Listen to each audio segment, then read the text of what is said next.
Svalbard, Norway. Agent David Adams was speeding back towards Svalbard's main town, Longyearbyen, intent on getting out of the freezing bite of the wind, the beams from his snowmobile's headlights slicing through the blue-black darkness. He had completed his mission of retrieving the Saturnian diamond from Kaito's Swiss bank deposit box and delivered his precious cargo to MAGE via the hidden supply tunnel that enabled food, equipment, medical supplies and other essentials to be brought into the facility. The 2-kilometre tunnel, too small for an adult human being to crawl through, had been constructed to conceal MAGE's existence and its regular delivery of supplies provided by Malvern Media. The system was entirely automated, with deliveries placed into a series of wagons that ran along a miniature track into the heart of the mountain. The main entrance to MAGE via the seed vault, with its physical and virtual security features, need not be breached, and there would be no awkward questions about why supplies were being delivered to the vault when no one was apparently living or working there. As Adams rounded a snowy ridge, he spotted a figure standing in front of the entrance to the vault, his cobalt blue jacket and pants standing out against a backdrop of white.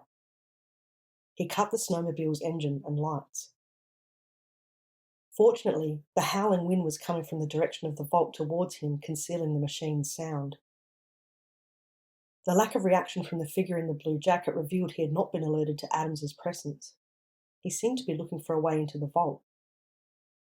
Adams made his move across the thickly packed snow, the man in blue still oblivious to his approach.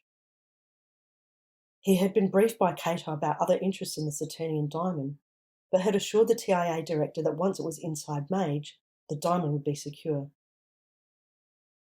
He drew closer, slowing his footsteps until he was within range. Blue seemed mesmerised by the light installation on the vault's exterior. Before his quarry could react, Adams had hastened across the steel bridge and had a gun held to the side of his target's head. Blue started slightly, but, noticing the gun, did not move. "The vault's closed to visitors," quipped Adams. Blue looked at him sideways. In an instant, Adams recognised who it was. Before leaving Osaka, Kaito had supplied him with the only available image of a character called Necro and provided intelligence about his possible interest in the Saturnian diamond. "Necro, you move pretty fast," said Adams. "I'm not Necro," protested his captive. "Necro's my twin brother. I am Nevin and I'm here to stop him stealing the Saturnian diamond." Adams grinned. "Sure you are. Kaito told me you were cunning, adept at switching personas. There is no record of Necro having a brother, let alone an identical twin." "There's no record because I've never visited Terra before," said Blue. "If you don't believe me, wait and see. He's after a superconductor, and he knows it is en route to this place. I'm surprised he's not already here." Adams considered this for a moment, but on balance decided it was too risky. This figure was a positive ID on the individual he'd been warned about, and there had been no intelligence about a brother, let alone a twin brother. Necro was, however, a calculating, devious sort who would not hesitate to claim to be his own twin. "If you are who you say you are, and your brother shows up, then I'll know whether you are speaking the truth soon enough. In the meantime..." Adams reached inside his red jacket and produced another device, a mini tranquilizer gun with a clear liquid in it. He held it to Blue's neck and fired. "No, I'm telling the truth. You'll need me to talk to him, convince..." Nevin's words were lost on the wind as he slid to the frozen ground, unconscious. Adams went to retrieve his snowmobile and then returned to the vault entrance, heaving Nevin up and folding him face down over the rear of the machine. There was a group of abandoned buildings a short distance away. He set off, the steady snowfall rapidly concealing his tracks.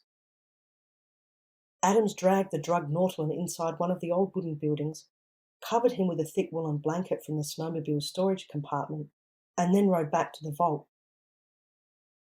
Adams calculated he had at least a few hours before the tranquilizer wore off. If his captive was telling the truth, it would become apparent before then.